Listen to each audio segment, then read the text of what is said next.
So there I was, standing behind the counter of this little comic shop, watching this guy's face turn absolutely pale as I systematically destroyed 2 months' worth of his comic book excitement in about 30 seconds flat.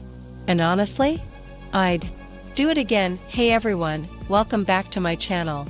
If you're new here, I'm all about those wild workplace stories and the moments when good people finally snap and serve up some ice-cold justice. And let me tell you, today's story is one of those perfect examples of what happens when someone pushes the wrong person just a little too far. But before we dive into this absolute masterpiece of petty revenge, make sure you hit that subscribe button and ring the notification bell because trust me, you don't want to miss stories like this one. Now, let's get into it. This whole thing started about 6 years ago when I was working at this small comic book shop downtown. Now, if you've never worked retail, especially in a niche place like a comic shop, you develop this really unique relationship with your regular customers. These aren't just people who pop in occasionally, these are folks who show up every single Wednesday like clockwork for new comic day, and over time, you start to learn their whole life stories. You know who's going through a divorce, who just got promoted, who's obsessing over which variant cover to buy. It becomes this weird little community, and honestly, most of the time it's pretty great. I'd been working there for about 2 years at this point, and I genuinely loved the job. The pay wasn't amazing, but I got to read comics all day, talk about superheroes with people who were just as passionate as I was, and I had this employee discount that was dangerous for my wallet, but amazing for my collection. Plus, there was something really satisfying about being the guy who could recommend the perfect comic to someone based on their interests, or helping a parent find something appropriate for their kid who was just getting into the hobby. Among our regulars, there was this one customer, let's call him Derek, who seemed normal enough at first. Mid-30s, worked in IT somewhere, always polite to the other customers and staff. He'd been coming in for probably 3 years before I started working there, so he had that established customer status where everyone knew him by name. Derek was one of those guys who had very specific tastes. He was really into science fiction stuff, both in comics and apparently in TV shows and movies too. He'd often strike up conversations about the latest Marvel cosmic storylines or get excited about new science fiction comic series that were launching. One particularly slow Tuesday afternoon, Derek came in to browse, and somehow we got to talking about television. I mentioned that I'd been feeling nostalgic lately and decided to start rewatching Stargate SG-1 from the very beginning. Now, for those of you who might not know, Stargate SG-1 is this incredible science fiction show that ran for 10 seasons, plus it had 2 spin-off series. It's about this team that travels through this ancient alien device called a Stargate to explore different planets and fight various threats to Earth. The show has this perfect mix of humor, action, and genuine character development that just hits different, you know? I explained to Derek that even though I'd seen most of the series when it originally aired, I'd never actually watched the final 3 seasons or any of the spin-offs. Life had gotten in the way, other shows had caught my attention, and I'd just never gotten around to finishing it.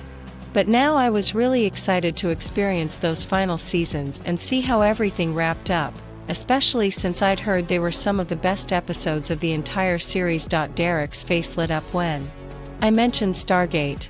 "Oh man, I love that show," he said. "I've watched the entire series probably 4 times through. It's absolutely incredible." We chatted for a few more minutes about the characters and some of the earlier storylines, and I was thinking, cool. Here's someone I can actually discuss the show with as I work my way through it. But then, almost like a switch flipped in his brain, Derek got this weird look on his face and said, "Oh, so you don't know about what happens to Daniel Jackson in Season 8 when he..." And then he proceeded to give me this incredibly detailed description of a major plot point that I definitely did not want to know about. I immediately held up my hands and said, "Whoa, whoa, whoa. No spoilers, man. I'm literally watching it for the first time." I said it with a laugh, trying to keep things light, because honestly, I figured it was just an innocent mistake. People get excited about shows they love, and sometimes they forget that not everyone has seen everything they've seen. No big deal, right, Derek stopped mid-sentence and looked genuinely apologetic. "Oh shoot, sorry about that," he said. "I got carried away. I won't spoil anything else, I promise." And I thought, okay, cool, problem solved. We're good. The following Wednesday, Derek came in for his usual weekly haul. I was restocking some shelves when he walked over to me with this friendly smile and asked, "Hey, how's the Stargate rewatch going?" I told him I was about halfway through season 6 and really enjoying it. And then, I kid you not, he immediately launched into another spoiler about something that happens in season 9. Not just a little hint or a vague reference, a full, detailed explanation of a major character death that completely ruins the emotional impact of that storyline. "Derek," I said, more firmly this time. "Come on, man, I asked you not to spoil anything for me." He looked sheepish again and apologized, but something about his expression didn't sit right with me.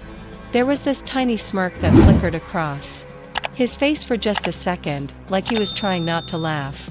But I gave him the benefit of the doubt and assumed he was just one of those people who get so excited about the things they love that they can't help themselves. The third week, it happened again. And the fourth week. And the fifth. Every single Wednesday, like clockwork, Derek would come in, ask about my progress on the show, and then immediately spoil something else. It wasn't just minor stuff either, he was systematically ruining every major plot twist, character development, and emotional moment that I hadn't gotten to yet. Deaths, betrayals, romantic relationships, season finales, surprise returns, nothing was off limits, and every single time, I'd tell him to stop. I'd say, "Derek, please don't spoil it for me," or "Dude, I'm still watching it," or "Come on, you're ruining the whole experience for me." And every single time, he'd give me this fake apologetic look and promise not to do it again. But I started noticing that little smirk more and more. It wasn't accidental anymore, if it ever had been. This guy was deliberately spoiling one of my favorite shows for me, week after week, and getting some kind of sick enjoyment out of it. What made it even more frustrating was that I couldn't exactly ban him from the store or anything like that. Derek was a good customer who spent a decent amount of money every week, and he wasn't technically doing anything that would warrant getting kicked out. He was just being an absolute jerk in this very specific, personal way that was driving me insane but didn't really qualify as harassment in any official sense. I started dreading Wednesday afternoons. I'd see Derek walk through the door, and my stomach would drop because I knew he was going to find some way to ruin another piece of the show for me. I tried different strategies. I'd busy myself with other customers when he came in, or I'd pretend to be super focused on inventory tasks so he couldn't start a conversation. But Derek was persistent. He'd wait until I was free, or he'd work the spoilers into conversations about comics or other topics. It was like he'd made it his personal mission to destroy my enjoyment of this show. The worst part was watching his face when he did it. That little smirk would grow into this satisfied grin, especially when he could see how frustrated I was getting. It was like he was feeding off my annoyance and disappointment. I'd never encountered someone who seemed to get genuine pleasure out of ruining someone else's entertainment like that. It was this weird form of power trip that I couldn't wrap my head around. After about 6 weeks of this, I was seriously considering just giving up on the show entirely. What was the point of continuing when this guy had already spoiled every major moment I had left to look forward to? I'd gone from being excited about my evening Stargate sessions to dreading them because Derek's spoilers would just echo in my head every time something dramatic was about to happen. But then something clicked. I was sitting at home one evening, probably around week 7 or 8 of the Great Spoiler Campaign, when I realized something important about Derek's weekly shopping habits. See, Derek didn't just buy random comics, he was one of those customers who special ordered specific issues months in advance. He'd place these big orders for entire story arcs, limited series, and variant covers, and then pick them up all at once when they were ready. It was actually pretty smart from a collecting standpoint because it meant he never missed an issue and could follow complete storylines without interruption. And here's the thing about working in a comic shop, you end up reading everything. I mean everything. When you're spending 8 hours a day surrounded by comics, and you get an employee discount, and you're genuinely passionate about the medium, you tend to consume content at an absolutely ridiculous rate. Back then, I was reading every single new issue that Marvel and DC published, plus a ton of indie stuff. I was that guy who could tell you exactly what happened in the latest issue of any ongoing series, who was writing what, and where each storyline was heading. So as I sat there thinking about Derek's smug little face and his systematic destruction of my Stargate experience, I realized that I had a very specific set of knowledge and a very specific opportunity coming up. Derek had a massive order coming in the following week. I'd processed it myself about 3 months earlier. He'd ordered the complete final arc of about 6 different series, plus several limited series that were wrapping up, and some graphic novels he'd been waiting for. It was probably 60 or 70 comics total, representing months of anticipation and probably close to $200, and I had read every single one of them. The plan that formed in my head was beautiful in its simplicity. Derek wanted to play the spoiler game? Fine. Let's see how he liked it when the tables were turned. But I had to be smart about it. I couldn't just randomly start spoiling things for him. That would be too obvious and might get me in trouble with my manager.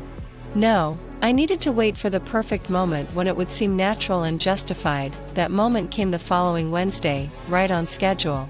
Derek walked in around 2 p.m., just like always, and headed straight to the counter where I was working. His big order had come in, and I'd already pulled it and put it in a box behind the counter, waiting for him to pick it up. "Hey there," he said with that familiar friendly tone that I now knew was completely fake. "How's the Stargate watching going?" I gritted my teeth and forced a smile. "Oh, you know, making progress," I said, trying to keep my voice neutral. I was about halfway through season 9 at this point, and honestly, his spoilers had ruined so many moments that I was barely enjoying the show anymore.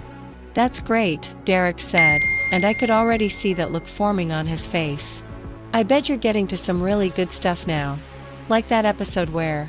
And he started launching into yet another detailed spoiler about something that was going to happen in the season finale. "Derek," I said, cutting him off. "Seriously, dude, I've asked you like 10 times not to spoil this for me. Why do you keep doing this?"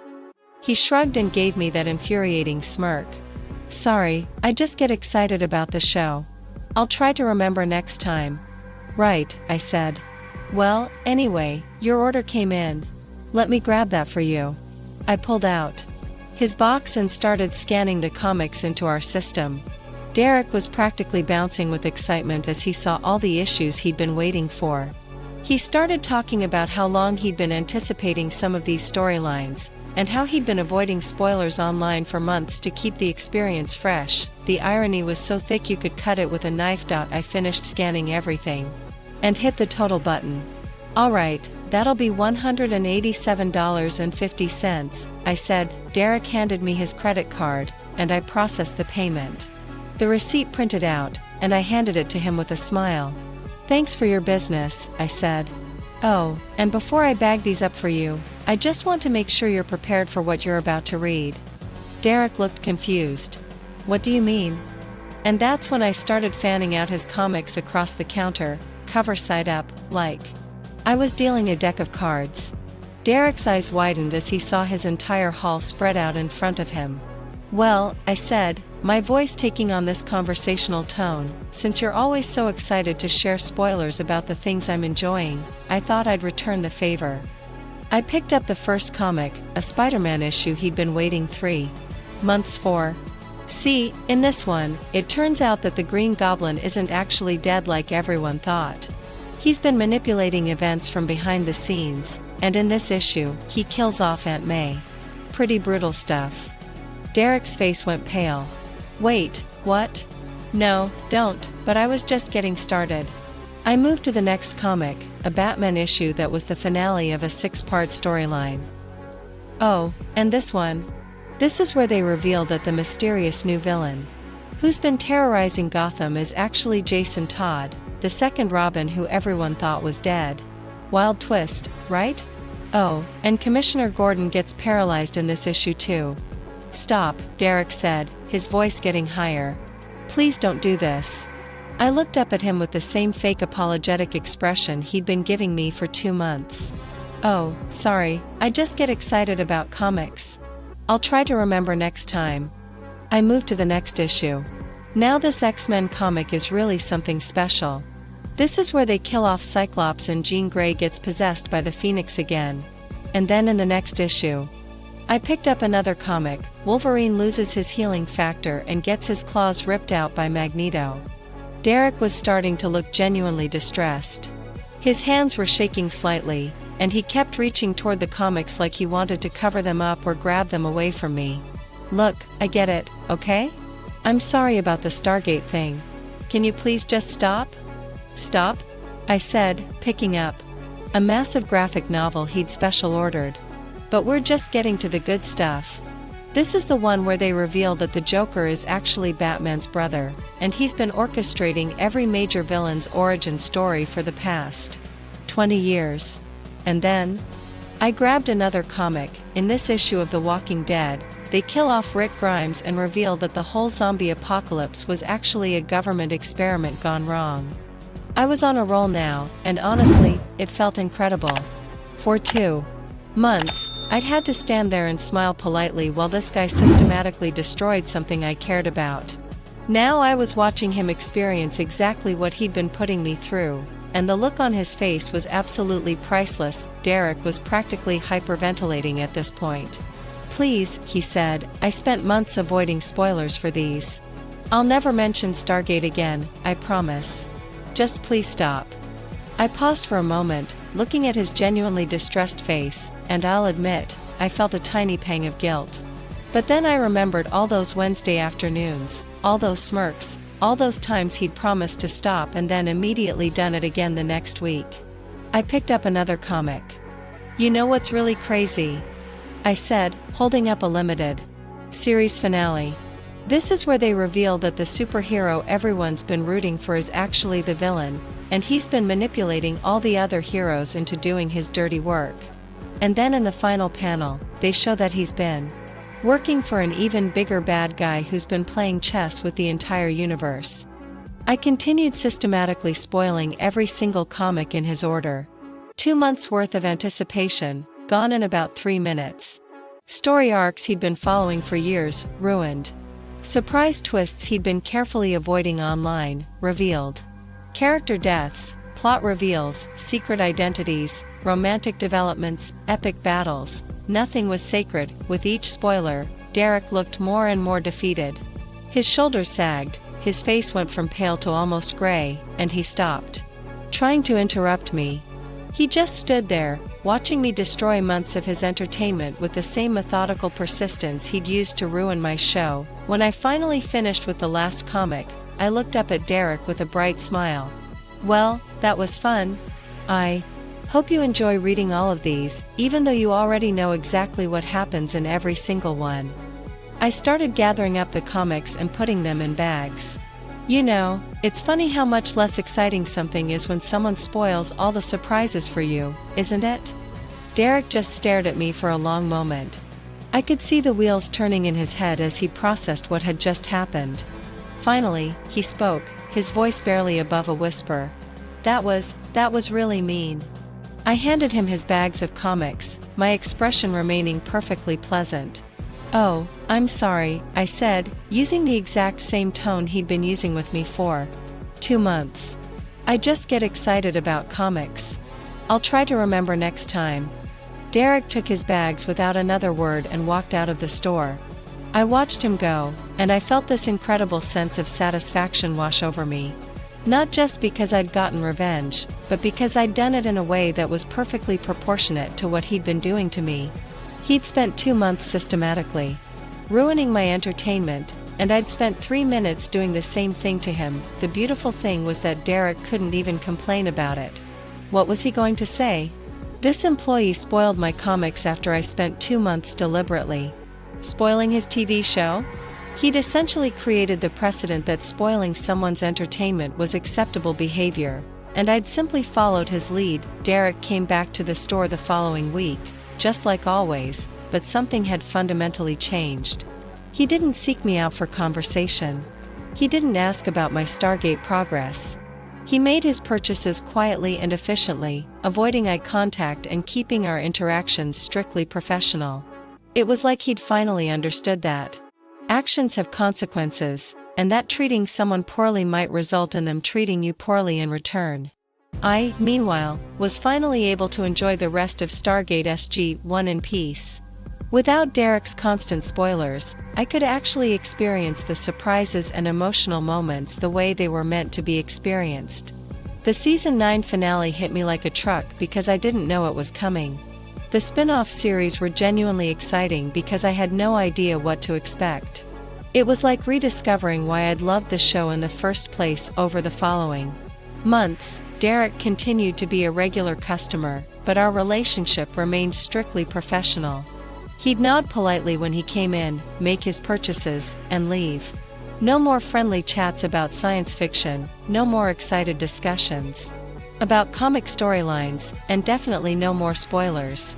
It was like we'd both learned our lesson about the importance of respecting other people's entertainment experiences. Looking back on it now, I realize that what Derek had been doing was a form of bullying. It might seem minor compared to other forms of harassment, but deliberately and repeatedly spoiling someone's entertainment despite their clear requests to stop is a way of exerting power over them. It's a way of saying, I don't respect your boundaries, and I'm going to continue doing this thing that upsets you because I can. And honestly, I think Derek knew exactly what he was doing. The timing was too consistent, the spoilers were too detailed, and that little smirk was too obvious for it to be accidental. He was getting some kind of kick out of ruining my enjoyment of the show, and he felt safe doing it because he knew I couldn't really retaliate in any meaningful way. But that's the thing about bullies, they usually assume their victims won't or can't fight back. Derek had gotten comfortable with the idea that he could spoil my entertainment without consequences. He'd probably never even considered that I might have the knowledge and opportunity to return the favor. The whole experience taught me a valuable lesson about standing up for yourself, even in situations that might seem trivial to other people. Just because someone's behavior isn't technically illegal or officially harassment doesn't mean you have to put up with it indefinitely. Sometimes you have to get creative about how you defend your boundaries, and sometimes that means giving someone a taste of their own medicine. It also reinforced my belief in the importance of treating people with basic respect and consideration. Derek could have been someone I talked to about science fiction for years. We could have had this ongoing friendship built around our shared interests. Instead, he chose to be a jerk, and he lost that opportunity forever. The moral of the story? Don't mess with people who have the power to mess with you right back. Derek thought he was safe because he was a customer and I was just an employee. But he forgot that I had access to information he cared about, and the knowledge to use that information effectively. He played a game he thought he couldn't lose, and he discovered that he'd been playing against someone who was much better at it than he was, and you know what? I never felt bad about it. Not for a single second.